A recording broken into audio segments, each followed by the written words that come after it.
안녕하세요. 잡시광입니다.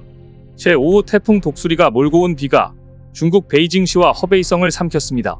특히 사흘간 쏟아진 폭우에 수십 명이 숨지거나 실종됐습니다. 3일 중국 베이징시 당국에 따르면 지난 29일부터 쏟아진 비로 20명이 숨지고 33명이 실종된 것으로 파악됐습니다. 베이징시 13개구에서 44,673명이 피해를 받고 12만 7천 명이 대피한 것으로 집계됐습니다. 시 당국은 여전히 도시 내 대부분 지역에 홍수 홍색 경보를 발령한 상태로 홍수와 산사태 피해에 대비할 것을 당부하고 있습니다. 심지어 중국의 자존심인 자금성도 600년 만에 침수되며 많은 이들이 충격에 빠졌는데요. 그런데 이번에 태풍 피해가 더 커진 이유가 중국인들 본인이 자초한 일이라고 밝혀지며 논란이 되고 있습니다. 앞서 태풍 독수리는 지난달 28일 중국 동남부 푸젠성으로 상륙한 뒤 동부 해안을 따라 최고 풍속 초속 50m의 빠른 속도로 북상했습니다. 특히 베이징, 텐진, 허베이성 등 중국 수도권과 북부 내륙 지역에 많은 비가 집중됐습니다. 허베이성 일부 지역에서는 비가 계속 이어지며 1003mm 넘는 폭우가 쏟아진 것으로 알려졌습니다. 강수량이 1m를 넘어선 셈으로 신화통신에 따르면 허베이성에 내린 이번 폭우의 강수량은 1883년 기상관측 이래 140년 만의 최대치입니다. 웨이보 등 중국 소셜미디어에서는 도시 곳곳이 물에 잠긴 모습, 차량 수십 대가 물살에 떠내려가는 모습 등이 영상으로 촬영돼 공유됐습니다. 순식간에 불어난 강물이 세차게 흐르면서 교량이 붕괴되기도 했습니다. 중국 기상 당국은 태풍이 몰고 온 수증기가 동쪽의 아열대 고기압과 남동풍, 북부의 산지 지형으로 인해 내륙에 오래 머물게 된 것이 이번 호우의 원인이라고 설명했습니다. 특히 이번 태풍으로 가장 중심지에 자리한 고궁 자금성이 침수되는 사고가 발생했습니다. 자금성은 지난 1406년 명나라 영락제가 베이징으로 천도하며 건설한 황궁으로 중국이 자랑하는 대표적인 문화재입니다. 그런데 지난 1일 태풍으로 베이징 대부분 지역에 홍수 홍색 경보가 발령되는 등 폭우 피해가 잇따르는 상황에서 자금성 내에 성인 무릎 깊이까지 물이 차올라 논란이 되고 있는 분위기입니다. 자금성이 침수 피해를 본 건 약 600년 만에 처음인 것으로 전해졌는데요. 2일 대만 중앙통신사는 일명 마르코 폴로 교각으로 불리는 자금성 내부의 샤오칭어차오 교각 일대가 불어난 물살의 압력을 견디지 못하고 무너져 내렸다고 보도했습니다. 침수 현장에 있었던 목격자들이 촬영한 영상이 소셜미디어에 공유되면서 문화재 훼손 논란까지 크게 충격을 받은 분위기입니다.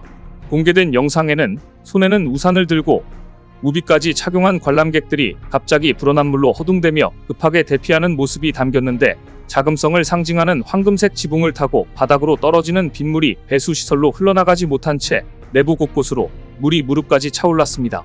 영상이 공개된 직후 현지 네티즌들 사이에 자금성 침수 사실에 경악하는 등 문화재 보호에 미흡하다는 비판이 뜨겁게 제기됐는데 자금성 소속의 한 익명의 관리자가 나서 침수의 원인으로 관광객들의 무분별한 쓰레기 투척이 문제의 시작점이었다고 밝혔습니다.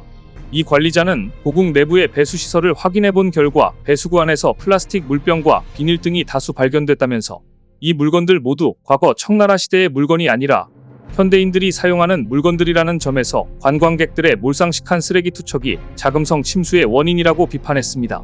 이 말은 지금까지 아무리 비가 많이 왔어도 제대로 물이 빠졌는데 중국인들이 버린 쓰레기 때문에 생긴 인재라는 것입니다.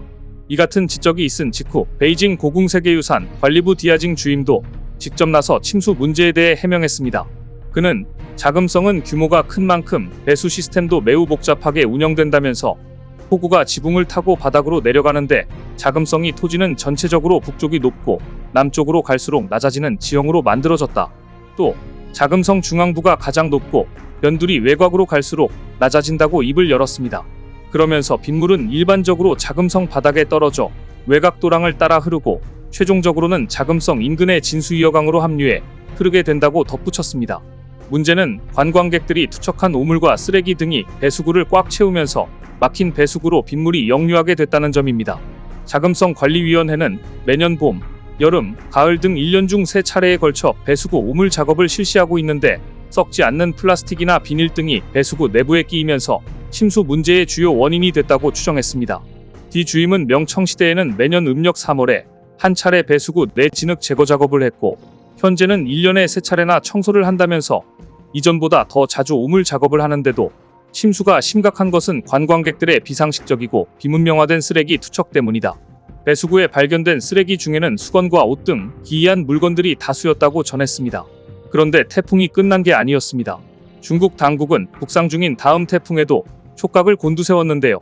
중국인들은 5호 태풍 독수리에 이미 큰 피해를 입었기 때문에 6호 태풍은 한국이나 일본으로 가달라고 기도했습니다. 그러나 제6호 태풍 카누는 일본 오키나와 동남쪽 28km 북서 태평양 해상에서 시속 20km로 북상하며 상하이로 향했습니다. 중국 동남부 저장성과 푸젠성 북부 해안으로 접근한 뒤 중국에 상륙할 것으로 예상되며 중국인들을 다시 공포에 떨게 했습니다. 제6호 태풍 카누는 오키나와 등 일본 남부 섬들의 주택들을 파괴하고 전력 공급을 끊는 등 큰 피해를 입힌 뒤 강력한 태풍입니다. 그런데 카눈이 갑자기 유턴을 하더니 다시 오키나와 쪽으로 방향을 180도 바꾸며 이상 경로를 보이면서 오키나와 지방에 더 많은 비를 뿌릴 것으로 예상되고 있습니다. 카눈이 이례적 경로를 보이는 것은 태풍을 견인하는 바람, 지항류가 뚜렷하지 않기 때문입니다. 현재 태풍 카눈은 세계의 고기압에 막혀 길을 제대로 찾지 못하고 있습니다. 이 때문에 태풍이 제자리에서 맴도는데 한국에도 영향이 있긴 합니다. 다음 주까지 지속적으로 열기를 불어넣어 폭염이 더 심해지는 것으로 전망되고 있는데요. 아직 태풍 경로가 워낙 유동적이어서 우리나라 영향 가능성도 아직 남았습니다만 일본으로 관통하는 예상 경로가 또 다시 바뀔 일은 없어 보입니다. 이처럼 5호, 6호 태풍이 잇따라 동아시아 날씨를 뒤흔들고 있는 가운데 아무쪼록 한국에 큰 피해가 없기를 바라겠습니다. 오늘 준비한 소식은 여기까지입니다. 댓글을 통한 여러분들의 많은 의견 기다리겠습니다. 시청해주셔서 감사합니다.